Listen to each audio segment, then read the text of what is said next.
Welcome back. If you're joining us, you're watching Walking the Talk. Our discussion today centered around the National Police Service, looking at what really is their role in the continued war on graft, what are some of the challenges they face, and what are some of the things that they have been able to achieve. And for that discussion, of course, I'm talking to Charles Owino, who is the National Police Service police spokesperson. Before the break, we were talking about the issue about housing for police officers, and there was a proposal for them to move out and, you know, mingle with the community to be able to also pick insights and also to just bring that feeling of the police are also part of the community. Where have you reached with that particular proposal? Have they moved out? And I think we rolled out the whole proposal 100%, in the sense that we had a window period up to January or February this year when officers were to move out. The officers who have not moved out are the officers in operation areas, because you cannot ask officers living in Mandera to move out. So those ones are still living in camps. Officers in operation still lives in camps. Officers in rural areas are extremely comfortable because with the kind of money they were given, they are able to at least get houses.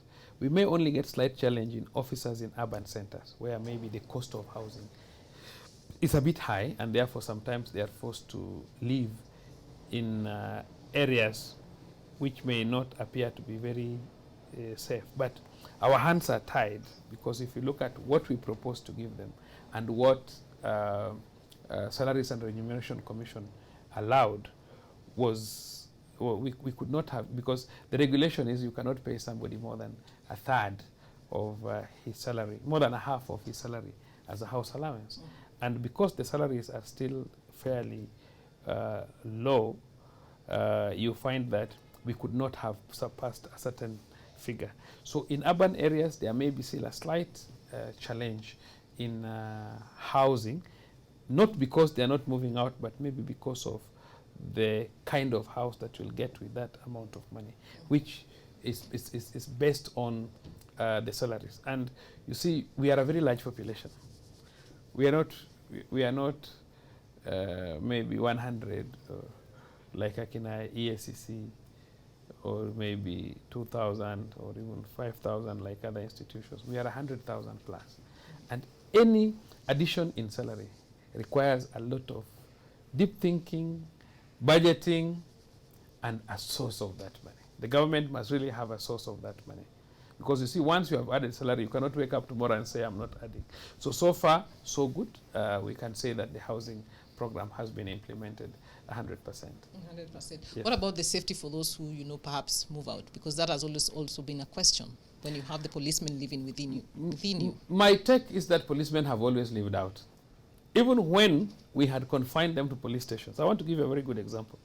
A police officer who is 50 years, 51, 52, 53, 54, 50 and above, most of them have daughters of your age. And you are living in one house before, and you are living two of you, and you have big daughters, big sons. How can it work?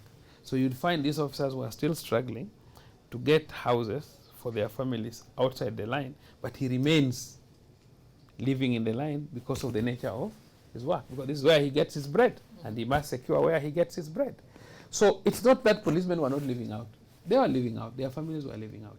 Police, we are a social institution, and we must mingle with people. We are not a military. We don't beat people. We don't fight people. And also, it's good for policemen to mingle with people, so that if you are a policeman who harasses people, you know very well you will harass people and you will go back to them. It is also a deterrence factor. So we would encourage policemen to live with the society. Okay. Yeah. Even as you encourage them to live with society, let us look at what we have seen happening in the past. You know, we've always seen reports coming out, and unfortunately the police are usually on top when it comes to the corruption index. How are you addressing this particular problem? Police being on top when it comes to corruption index cannot be peculiar to a country where everybody is willing to be corrupt. Our moral standard society is very low. Actually, most members of the community prefer police officers who are corrupt. How so? I'll give you an example. You are arrested at Nyayo roundabout. You are delivering your tender or you are reporting to work. The program is Achienga is the one who is going to run the program at 7. You have been arrested at Nyayo Stadium at 6:30. And we don't have instant fines. So you have to go to Nyayo Roundabout Police Station. You have to be processed. You have to be taken to court. You have to wait in court to take plea. The time you take plea is 11, it's midday. You have to pay fine, maybe at 1. Do you still have your job? So you will say, no, you will prefer to bribe the policeman. You will be pleading. And if that policeman refuses to take the bribe, you will curse him for the rest of your life, how he made you lose your job. So what's happening is majority of us, because of our systems, prefer giving police bribe. And because policemen, after all, the bribe we give policemen is not grand corruption. Policemen take bribe of 50 bob, 100, 200. But it's still a bribe. I agree. But I want to tell you why we are number 1 in the index. We are not number 1 in the index because we practice corruption. We get involved in corruption with you, the society. I don't deny. But we know the institutions where people undertake grand corruption. In fact, the corruption in police cannot kill economy. The corruption that kills economy is those corruptions we see in KRA, we see in KPA, huge corruptions. The one we see in lands department, the one with land costing 200 million, 300 million, you forge documents, you make it, you sell it, you give a huge cut, big tenders in roads, and so on and so forth. But the bad thing is, if police take bribes, and it is the institution which is supposed to fight graft, yes, then we must be worried, even if he's taking 10 shillings. But the impression I wanted to tell you, we are not number 1. It's because we are seen most, because we are involved in petty corruption.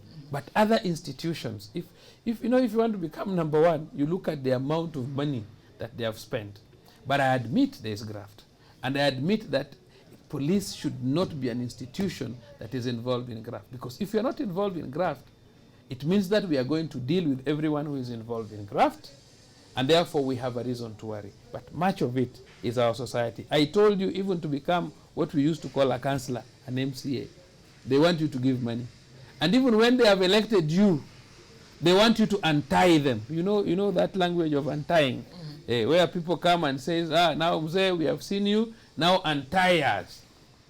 I like one serious politician who asked them, you are being untied, you are whose cow? Because it is the cow which was tied that now need to be untied. So the fight against corruption must be a holistic war, starting with all of us. From that small child that you've just, Achienga, the one you was just born, the habit that when the child cries, you give the child sweet is wrong. Because you are bribing the child. You're keeping them calm. Yes. So if the child is crying, must just be told you must stop crying. Are you getting me? Yeah. But not you give a sweet to entice. So even when I want to have a date with the Achienga, I must not be the one to buy coffee, because that is bribe. According to me, you can also buy coffee. Traditionally, that is, if we it's not traditional. So these things which are traditional, Achienga, are the things that are costing us. Socialization. We get socialized to believe that we should be given until it becomes a right, until a policeman wants even to fight you for refusing to give 100 bob. Are you getting me? Or 50 bob. So it's a serious issue. It's not a joke. It's something that we must fight from day one. From the time people are born, we must be socialized to say no to gifts. And that is why developed countries, you have to declare even a gift that you are given by a friend if you're a civil servant. Yes. But within the police force, has the declaration helped in the war against graft? Because we have the wealth declaration that happens to all people. I think 90%. You see, the wealth declaration helps when now we want to investigate you. Declaring wealth, because you can choose not to declare. And also some things are very interesting. For example, I hear people say civil servants should not do business. I wish I would get involved in that debate. What will civil servants will do? They'll give their wives, their children, those companies, and they'll still do business. If not, they'll collude with other people. register businesses in their neighborhood, the people will be working for them and they still make money. The thing is, we must say no to corruption. You don't need to stop an individual from doing business. You must ensure that person doing business does it within the regulations and the laws. Saying Achienga is a civil servant does not do business is not going to help us in corruption. It's only simply going to shift corruption. You will simply get a relative, a friend, you register, you are the one with power, you give the business, you share the loot. The question is, there should be no corruption in any undertaking that you do. That the civil servant who is giving business must give it within the conformity and the laws. And if you don't do it, you are arrested, you are charged, you are denied that property, you are jailed. That is the position. Yes. You must do business within the confines of the law. Even if you want to give it to yourself or your child, compete. And there are standards that are known. And if you don't, we arrest you and we charge you. Yes. So even as we talk about declaration of wealth, you haven't told me if it has helped in the war against graft within the police force. I don't know how, because you see, it played better when we were being vetted. Or if maybe we suspect your lifestyle is not in conformity with what you earn, then it can help us when we are investigating you. Yeah. Okay. As we move forward, in terms of how do you think we can be able to address the problem of, the perception that the public has about graft and the police? How do we change that? How do we change? Because it begins with, the public's in the police refusing that bribe in the first place. The public, first of all, must say no to corruption. The public must be willing to be charged, to go to court when they commit offenses. That integrity of accepting to carry you across is very important. When you deny a river water, then it cannot form a river or form a lake. But when we are willingly giving money to individuals, or we have to make sure that we punish the giver even more than the taker, so that at least people can have fear in giving bribes. But generally, it must be a societal engagement where we say all of us no to corruption as a society, so that even those children joining the police, they join when they know no to corruption. But currently, a person says he wants to join police, but tomorrow before they pass out from Kiganjo, you get a call from a relative who tells you, my son is in Kiganjo, I want you to take him to traffic. The parent asking you to take his child to traffic. What is the child going to do in traffic? He knows where the child goes to traffic. He's going to get quick money from bribes. Are you getting me? Yes. So what does it imply? It implies that we are quite comfortable. We are in bed with corruption as a society. So we must stop that. Yes. Looking forward and just looking at the laws that we have and the issues that you have raised, is it possible for us to end corruption? Yes, it is possible for us to end corruption. And if we continue the way we are continuing, I've told you, the CEO of this country, the CEO of this country? Yes, we're talking about the president. He has said no to corruption. Are you getting me? So who are you? So if it is DCI, if he cannot stop corruption, then the CEO is going to sack him. So he must work very hard. If it is DPP, he must stop corruption. If he doesn't, the CEO will sack him. So I'm telling you, with the goodwill of the CEO of the country, he will be fought, yes. He will be abused, yes. But we are very strong here. We can stop this corruption in a day. You've seen the past what we have done. We are arresting people. So the day you will find that out of 41 governors, we have taken 21 to court. Tell me, and they are out of their offices. They are in the street there. Tell me who is going to be corrupt, even amongst governors. Nobody. The moment we are going to sentence people who are corrupt to 50 years, 40 years imprisonment, or when we are going to deny you that comfort you had, we have taken your house, we have taken your buildings, we have taken your cars, you have remained a destitute, nobody would want to be corrupt. So we need the public to support the CEO of the country, the police service, agencies fighting corruption. If your brother is corrupt, and I have arrested your brother, and my brother is corrupt, I've protected him, don't mind. A day will come when he will also be arrested. Are you getting me? Just pass the information to us. We are not going to favor anybody. We are going to deal with, and that is why you found at one point people started becoming comfortable with EACC. Yeah. And then you could start people thinking that, oh, you know, if the case go to EACC, it will delay. If it goes to Kinoti, it will go too fast. So we would prefer to go to EACC where it will delay. Even EACC is no longer delaying. So we are working as a national multi-agency task force to fight corruption. Whether you are investigated by DCI, you are investigated by EACC or Central Police Station, the fight against corruption is one. The government we are working for is one. And therefore, everybody must join us. People who are whistleblowers must keep on blowing whistle without expecting money, because also that is corruption. People who are whistleblowers should continue telling us this person is corrupt. This person are they usually safe? Because that's usually the next question. Witness protection program, is it up and running to be able? Yes, we are a country with a Witness Protection Act, and we have an agency for witness protection, and we have very many witnesses that have been protected. If you feel you are unsafe after you've given us information, I can assure you, you have not heard that a witness in an economic crime has been killed in this country.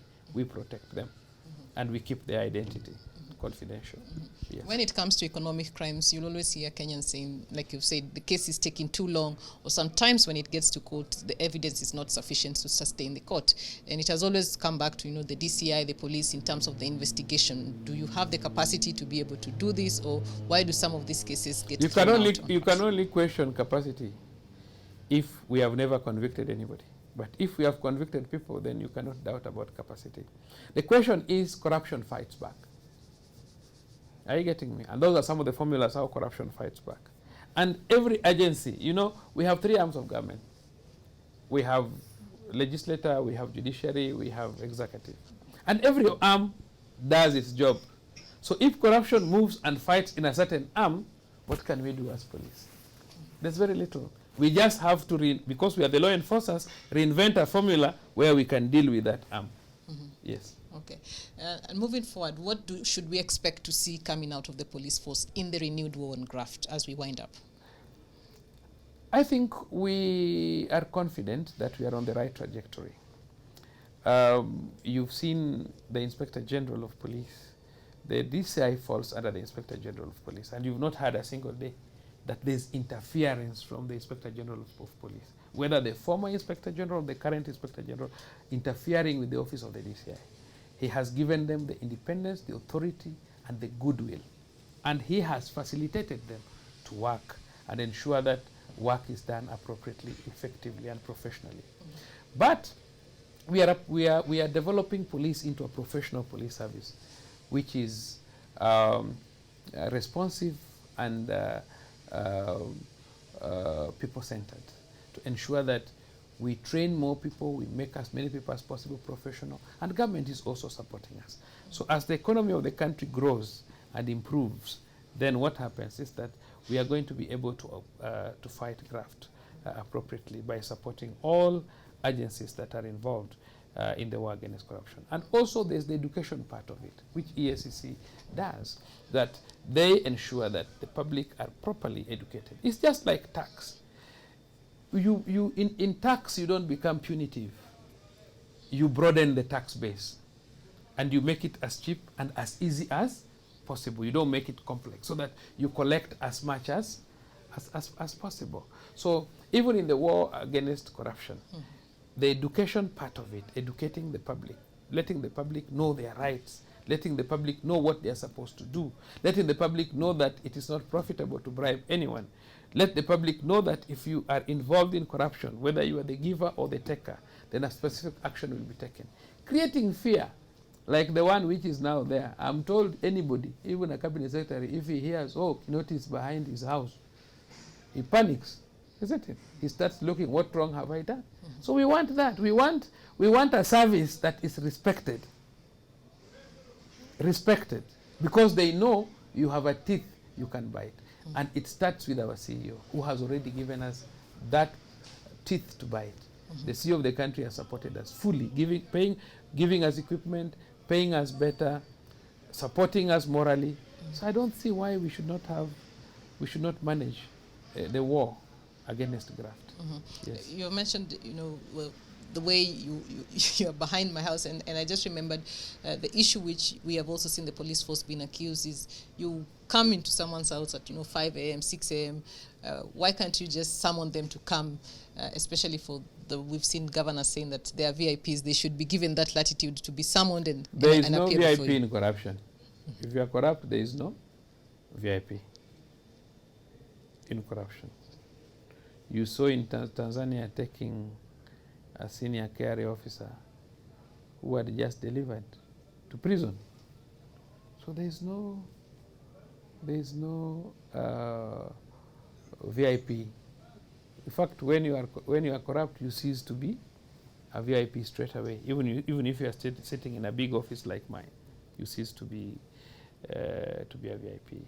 And the reason why we go very early is maybe we want to collect evidence in the houses, and that's the time we can disorient you and get your bank's payments, whatever we want from your house. Sometimes we even get a lot of money in the house, and when we are coming, you don't know. Sometimes you may think you are very clean, but as we know, you are not clean, and then we surprise you. Yeah. So that is how we operate, and there's nothing wrong as long as we achieve what we are doing. But there is no VIP in corruption. Yes. Our time is up, so I'll just give you a minute to look straight into the camera and speak to the Kenyan person in terms of how do they come in this particular war on graft if we are to realize development. The first thing I would say, as a Kenyan who is fairly patriotic and who represents the interest of his country, I would like to ask each and every Kenyan that corruption kills all of us in one way or another. Due to corruption, you will get drugs that do not conform to the standards, which later turn to be poison and which kills you. Due to corruption, you will not get services, you will not get enough money in treasury to do your roads, to do your hospitals, to provide various facilities for you. And therefore, we ought to understand that corruption kills faster than a disease. Corruption is the bedrock of all the problems that we have. And therefore, all of us should shun and say no to corruption. All of us should take our little taxes to one particular tin. Together, we grow and we enjoy. Life is not permanent. Life is temporary.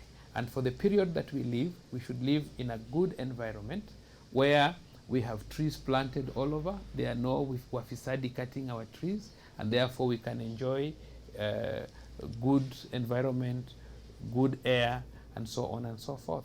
We need to have a lot of money in our pockets. We can only have a lot of money in our pockets if we stop corruption, so that there's equitable distribution of money or distribution of wealth to each and every individual.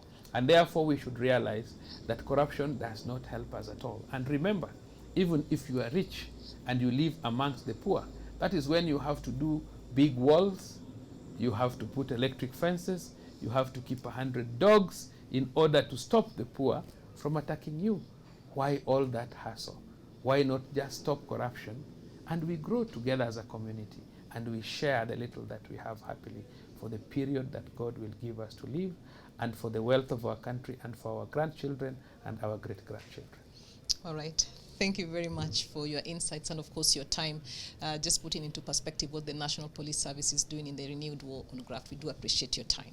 Thank you. Well, we have been talking to police spokesperson Charles Owino, giving us insights on what the police are doing in the renewed war on graft as we continue with Walking the Talk. This is where we have to put a cap on the program, but as always, we do appreciate you staying with us and, of course, giving us your insights. My name is Catherine Achienga. Do have yourself a good evening.